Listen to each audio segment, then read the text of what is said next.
దేవుని పరిశుద్ధ నామమునకు మహిమ కలుగును గాక. మన ప్రభువు మన రక్షకుడు యేసుక్రీస్తు నామములో అందరికీ శుభాభివందనాలు. హెవెన్లీ లైఫ్ మినిస్ట్రీస్ తరపున తెలియజేస్తున్నాం. ఈ ఉదయకాలము పాట పాడుకుంటూ దేవుని కనపడదామండి. హల్లెలూయా. ఆపత్కాలమున తన పర్ణశాలలో దాచెను, తన గుడారపు మాటున నన్ను దాచెను. ఆశ్రయ దుర్గముపై నన్ను ఎక్కించెను, ఆశ్రయ దుర్గముపై నన్ను ఎక్కించెను.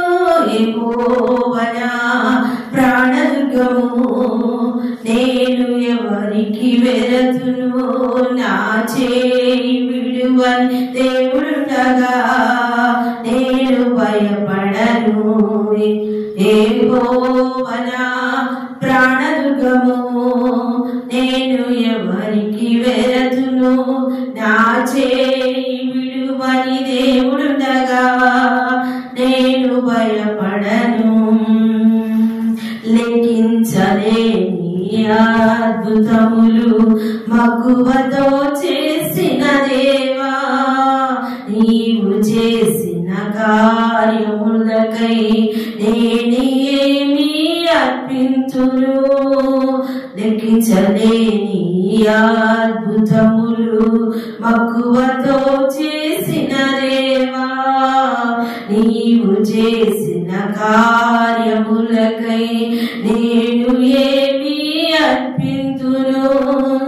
స్వచ్ఛమైన నిత్య ప్రేమను నాపై చూపిన దేవుడవు, కోట్ల కొలది స్తోత్రములు నిరతము నీకే ప్రభు. ఆపత్కాలమున తన పర్ణశాలలో దాచెను, తన గుడారపు మాటున నన్ను దాచెను. ఆశ్రయ దుర్గముపై నన్ను ఎక్కించెను, ఆశ్రయ దుర్గముపై నన్ను ఎక్కించెను. యెహోవా నా ప్రాణదుర్గము, నేను ఎవరికి వెరతును. నా చేయి విడువని దేవుడుండగా నేను భయపడను. యెహోవా నా ప్రాణదుర్గము, నేను ఎవరికి వెరతును. నా చేయి విడువని దేవుడుండగా నేను భయపడను. హల్లెలూయా. ఈ ఉదయకాలము మనము వాగ్దానాన్ని విందామండి. దేవుని నామం మహిమపరచబడును గాక. మరి నూతన వారంలోకి దేవుడు మనందరినీ ప్రవేశింపచేశాడు కదా. మన వాక్యం చదువుకుందాం, ధ్యానించుకుందాం. ఆగస్టు మాసము 2025 సంవత్సరంలో దేవుడు 18వ తారీఖున మాట్లాడుతూ ఉన్నాడు. ఏమని మాట్లాడుతున్నాడంటే, జ్ఞాపకం చేస్తూ వాక్యం ధ్యానిస్తే, దేవుడు యేసును లేపి పితరులు చేసిన వాగ్దానమును పిల్లలకు నెరవేర్చినని మేము నీ సువార్త ప్రకటించుచున్నాము. అలాగే నీవు నా కుమారుడు, నేను నిన్ను కనియుడినని 2వ కీర్తనలో రాయబడినది. ఆమె అపోస్తలుల 11:33 ధ్యానిస్తూ ఉన్నాం. గమనించండి, ఇక్కడ ప్రభు ఏం మాట్లాడుతున్నాడు. దేవుడు యేసును లేపి పితరులు చేసిన వాగ్దానమును తన పిల్లలకు నెరవేర్చాడని మేమును మీకు సువార్త ప్రకటించుచున్నాము. అలాగే నా కుమారుడు, నేను నిన్ను కనియుంటిని. ఆమె నేను నిన్ను కనియుంటిని. ఎవరిని? కుమారుని. ఆమె నేను కుమారుడు కనియున్నాను అని ఎవరు చెప్తున్నారు? దావీదు భక్తుడు చెప్తున్నాడు. హల్లెలూయా. ఎక్కడ చెప్తున్నాడు? కీర్తన గ్రంథం 2వ అధ్యాయంలో కరెక్ట్ గా ఎక్యురేట్ గా ఎక్కడ రాయబడి ఉందో ఆ మాటను కోట్ చేస్తున్నాడు, చూపిస్తున్నాడు అపోస్తలుడైన పౌలు. ఆమె ఏమని రాయబడింది 2వ అధ్యాయంలో మనం గమనించామనుకోండి, ఇదే మాట రాయబడింది. నేను నిన్ను కని ఉంటిని, నీవు నా కుమారుడవు, నేను నిన్ను కని ఉంటిని. దావీదు ఏ కాలంలో ఉంటాడు, ప్రభు ఏ కాలంలో ఉంటాడు గమనించండి. దావీదు కన్నా ప్రభు 1000 సంవత్సరాల తర్వాత జన్మించాడు. ఎన్ని సంవత్సరాల తర్వాత? 1000 సంవత్సరాల తర్వాత. 1000 సంవత్సరాల తర్వాత జన్మించబోతున్న కుమారుడు గురించి దావీదు 1000 సంవత్సరాల క్రితమే రాశాడు. తన బ్రతికి ఉన్నప్పుడే, అంటే 1000 సంవత్సరాల తర్వాత నేను కనబోచున్నాను అని ముందుగానే ప్రవచించాడు. ఇది ఒక ప్రవచనము. హల్లెలూయా. ఈ ప్రవచనము మరొకసారి గమనించామనుకోండి, హెబ్రీ పత్రికలో రాయబడుతుంది. హెబ్రీ పత్రికలో మనం గమనిస్తే హెబ్రీ పత్రికలో రాస్తున్నాడు ఇదే మాటను. మనం చూద్దాం ఒకసారి. హెబ్రీ పత్రిక 12వ అధ్యాయం 5వ అధ్యాయము 5వ వచనం ఏమంటున్నాడు? అటువలే క్రీస్తు కూడా ప్రధాన యాజకుడు తన్ను తానే మహిమపరచుకోలేదు, కానీ నీవు నా కుమారుడు, నేడు నిన్ను కని ఉన్నాను. ఆమె ఇదే మాట 3 సార్లు రాయబడింది. కొత్త నిబంధన 2 సార్లు, పాత నిబంధన 1 సారి. మొదటిసారి రాయబడింది ప్రవచనము, 2 సార్లు రాయబడిన మాట ప్రవచనమును జ్ఞాపకం చేస్తూ రాయబడింది. 2 సార్లు బోధించింది, 2 సార్లు ప్రవచనాన్ని కోట్ చేసింది, చూపించింది అపోస్తులైన పౌలు. హల్లెలూయా. అపోస్తుల కార్యములు 13వ అధ్యాయంలో పౌలు మాట్లాడుతున్నాడు. అలానే అపోస్తుల కార్యం హెబ్రీ పత్రిక 5వ అధ్యాయంలో కూడా అపోస్తులైన పౌలే మాట్లాడుతున్నాడు.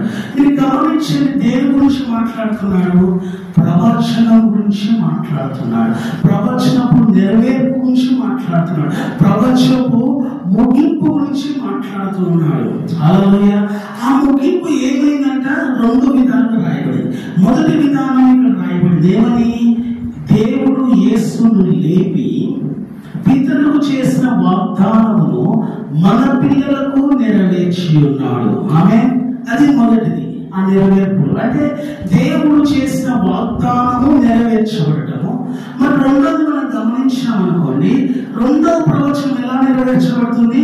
అటువలే క్రీస్తు కూడా ప్రధాన యాజకుడగుటకు తన్ను తాను మహిమపరచుకోలేదు, కానీ నీవు నా కుమారుడు, నేను నిన్ను కని ఉన్నానని ఆయనతో చెప్పిన వాడే ఆయనను మహిమపరిచాను. ఆమె ఎవరు మహిమపరుస్తున్నారు ఇక్కడ?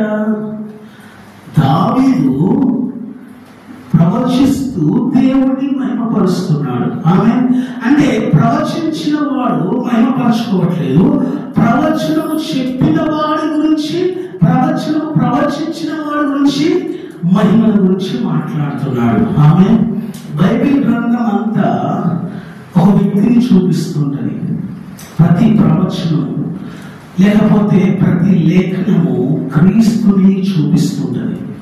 అది నానా విధాలుగా చూపిస్తుంది, నానా రకాలుగా చూపిస్తుంది.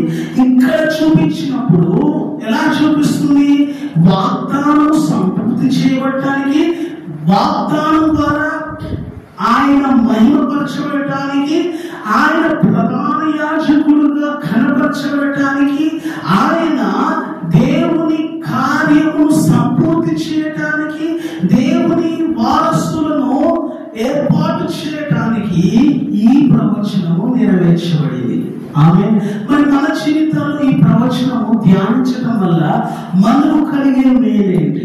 ఓకే, అది నెరవేర్చబడింది, సంపూర్తి చేయబడింది. మనం ధ్యానిస్తున్నాం కదా, మనం ఈ రోజు ఆ మాటను చదువుతున్నాం కదా, మనకు ఉపయోగం ఏంటి, దానివల్ల ప్రయోజనం ఏంటి అని ఇక్కడ రాస్తూ ఉన్నాడు. చూడండి ఏమంటున్నాడు 34వ వచనంలో, మరియు ఇక కుళ్ళు పట్టకుండా ఆయన మృతులలో నుండి లేపినట్టు బట్టి దావీదు గురించి పవిత్రమైన వరము గురించి అనుగ్రహించును, అవి నమ్మకమైనని చెప్పారు. కాబట్టి వేరొక కీర్తన నీ పరిశుద్ధులు కుళ్ళు పట్టని అని చెప్పుచున్నాడు. ఆమేన్. హల్లెలూయా. యేసుక్రీస్తు 2వ ప్రవచనం నుంచి మాట్లాడుతున్నాడు దావీదు దగ్గర. నీ పరిశుద్ధులు ఏం చేయవు? కుళ్ళు పెట్టనీయవు. ఏ విధంగా అయితే దేవుడు కుమారుడు యేసుక్రీస్తుని కుళ్ళు పట్టనీయకుండా లేపాడో నిన్ను నన్ను కూడా ఒక రోజు లేపబోతున్నాడు. దేవుడు మనను కూడా తిరిగి మరణం నుండి జీవానికి పిలవబోతున్నాడు. మనము కూడా ఒక రోజు ఏం చేయబోతున్నాము? మరణాన్ని జయించి పునరుత్థానులుగా, మనము కూడా లోకాన్ని జయించి పునరుత్థానులుగా పరలోకానికి కొనుక్కోబడుతూ ఉన్నాం. ఆమె అది మనకు దయచేసిన ఆశీర్వాదం. ఈ మాటలు ఏం తెలియజేస్తున్నాయి? నేను నిన్ను మహిమపరచుచున్నాను. ఎవరిని? కుమారుని. ఇప్పుడు మనము కుమారుని ద్వారా మహిమపరచబడబోతున్నాం. ఆమె కుమారుడు మహిమపరచబడ్డాడు. అటు తర్వాత కుమారుని ద్వారా మనమును మహిమపరచబడబోతున్నాం. కుమారుడు ఎలా మహిమపరచబడ్డాడు? మరణాన్ని జయించి మృత్యుంజయుడు. మనం ఎలా మహిమపరచబడబోతున్నాము?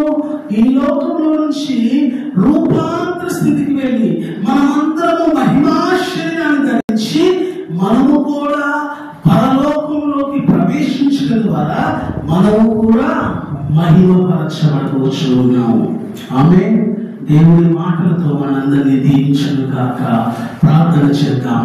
పరిశుద్ధుడా, మా ప్రియ పరలోకపు తండ్రి, నువ్వు మాట్లాడిన వాక్యమును బట్టి, సత్యమును బట్టి తండ్రి, శ్రేష్టమైన వాక్యమును బట్టి వందనాలు. 2 మాటలు మాట్లాడినాం.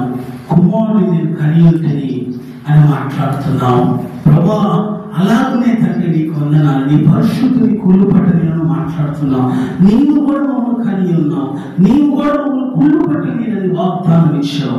ఈ వాగ్దానం మా జీవితంలో సంపూర్తి చేసి నేను మహిమ పొందుతున్నందుకు ప్రభా, ఈ విన్న వాక్యం అనేక మంది జీవితాల్లో కార్యం చేస్తున్నందుకు నీకు మహిమ చెల్లిస్తూ సమస్తమైన మహిమ, ఘనత, ప్రభావం ఆరోపిస్తూ యేసు నామములో అడుగుచున్నాము ప్రియ తండ్రి.